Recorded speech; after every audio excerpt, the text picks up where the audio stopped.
It began in 2008. Paramount Studios was set to release their newest film, a team-up with the comic book studio Marvel Comics. Now, there had been superhero movies before.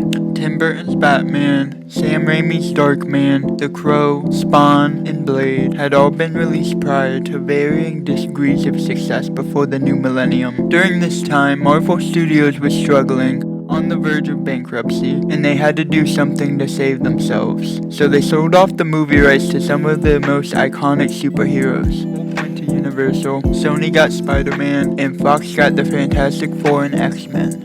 In 2001, X-Men hit theaters. 2 years later, Spider-Man followed. Both performed well enough to warrant sequels. So Marvel began to think, okay, we still have a good group of characters. Why don't we try making our own movies? And that's exactly what they did. In 2008, Iron Man hit like a meteor, a straight fireball unlike anything audiences had seen before. Fans loved it. It was massive in scale, faithful to its source material, and it redefined what a blockbuster could be. And soon, Marvel would go on to redefine the very concept of a blockbuster. Now, the kids who saw Iron Man in 2008 are in their 20s. So Marvel isn't just playing to the nostalgia of millennials. It also has Zoomers who grew up with these films. But Zoomers are more nostalgic for other things. Toys R Us, High School Musical, 2013 era YouTube, and regular show. And millennials are no longer nostalgic for superheroes. It's all they've been inundated with for a decade. So Disney switches gears, slows down their focus on capes and cowls, and decides to make live-action remakes of their classic library. Aladdin, The Little Mermaid, Lion King, Mulan, Lilo and Stitch. These films were part of the childhoods of both millennials and Zoomers, and the box office reflects that with a few exceptions. Even Lilo and Stitch, released after many fans expressed exhaustion with Disney's remake cycle, captured a massive audience. An audience made up of kids born around the time of the original. And although many had issues with the film, the trick worked again. Money was paid to relive an enjoyable moment. Why do we do this? And when did corporations figure out an easy trick to sell to us? When did the commodification of nostalgia become a viable business model? Nostalgia marketing is the strategy of tapping into positive, familiar concepts from past decades and childhood memories to help build trust with modern companies between consumers. While research on nostalgia is fragmented and difficult to navigate, as the effects of nostalgia are scattered in various separate studies, we do know that nostalgia evokes both positive and melancholic feelings while also being comforting in a strange way. This mix of emotion creates a very unique experience that many people relish in. It can also drop inhibitions and make it more likely that you justify not only a purchase but a devotion of time or energy. What brands are most guilty of taking advantage of this strategy?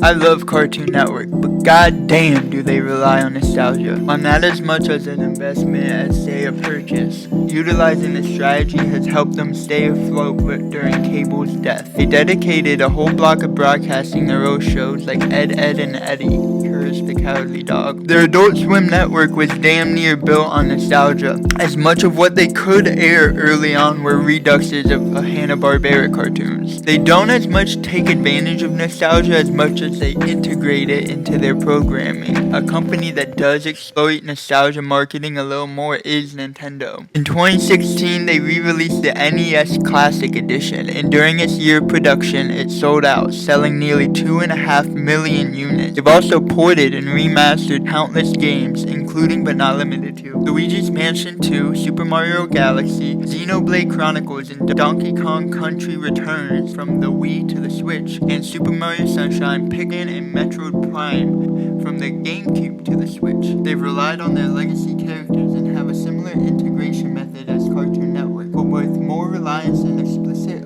exploitation of their old properties and products. They even have officially licensed emulators, virtual consoles to play legacy titles, but they are not nearly as bad as Disney. Disney is shameless. They exploit their own content so shamelessly that even their original content is losing value. The Simpsons had solid modern episodes, but you have to dig through 20 Disney Plus specials and shorts to find them. The original Star Wars trilogy is buried under a mountain of prequels, sequels, spin-offs, and documentaries. Their live-action remakes of The Lion King, The Little Mermaid, Snow White, and Mulan are largely forgettable. unforgettable. Their image is in the dumps because of this, and even recent films are being remade, like Lilo and Stitch and Moana, allegedly. They've also suffered from a bad case of sequelitis. Currently in development at Disney, Toy Story 5, Inside Out 3, Coco 2, Moana 5.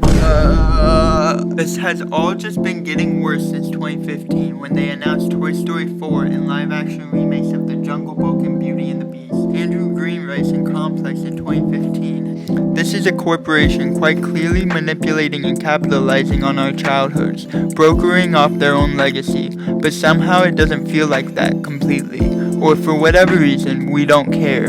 I wasn't the only one at D23 brushing away tears during sizzle reels of old Disney films. But isn't this manipulative? Using people's fondness for the past and using nostalgia in order to sell to them and make people feel positive about a company? Then again, isn't all marketing manipulative? To an extent, I would say yes. According to Dr. Rankin in Psychology Today, by seeking to elicit primitive emotions, marketing can seriously impact the way people think. Nostalgia is one of many marketing tools. Others include scarcity tactics, bandwagon appeals, and emotional manipulation. Nostalgia is unique. It exploits art and the positive emotions we associate with art to further profit off of it. Now, I want to talk about... Bitch. Sorry, Bobby. Jeez.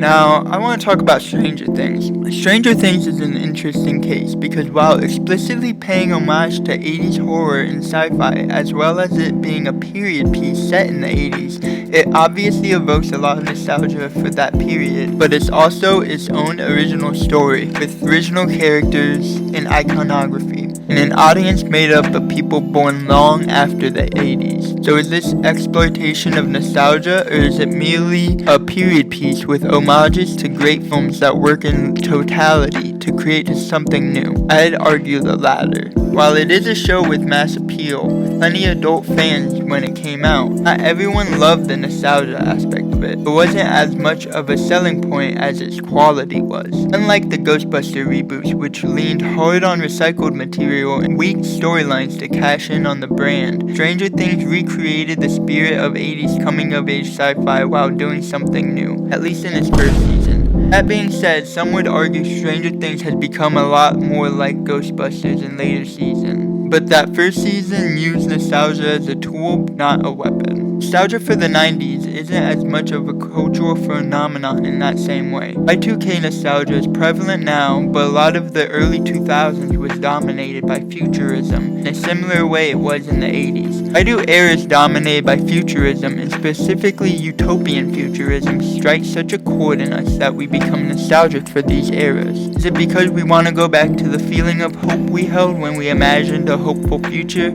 Or is it because we enjoy the aesthetic, the silver, and the futuristic technology? Current wave of Y2K revivalism is mainly aesthetically driven. Film and television from that era isn't making a comeback in the same way the 80s films did in the early aughts. But why is that? Maybe it's because culture was more monolithic in the early aughts than it is nowadays. The nostalgia that we hold for the early 2000s is more grassroots than the nostalgia that was being exploited in the early aughts, that was driven mainly by reboots and rehashes and reruns and remakes. Nowadays, the nostalgia for the early aughts is mainly driven off of YouTube fan edits of Future Arrow and cable TV and stuff like that. So, nostalgia has been shown to make people willing to pay more and increase the brand loyalty. According to a study in the Journal of Consumer Research, nostalgia can make people more willing to spend money as it enhances social connectedness and combats loneliness. Consumers are willing to pay up to 10 to 15% more for products that evoke nostalgic feelings. Companies know this, but when they bring back iconic ad campaigns and products, it's extremely intentional. Being susceptible to this brand of marketing isn't a bad thing. I myself will pay $30 for a Goosebumps shirt, go out and see the new Lilo and Stitch, and watch old Halloween specials every year. The trick is knowing when it's happening. Taking momentary comfort in the joys of the past isn't inherently indulgent, but it can turn into a vice, and companies will heartlessly exploit that vice to get more money out of review. eBay and Goodwill for nostalgia pieces will 9 out of 10 times beat out a company reissue.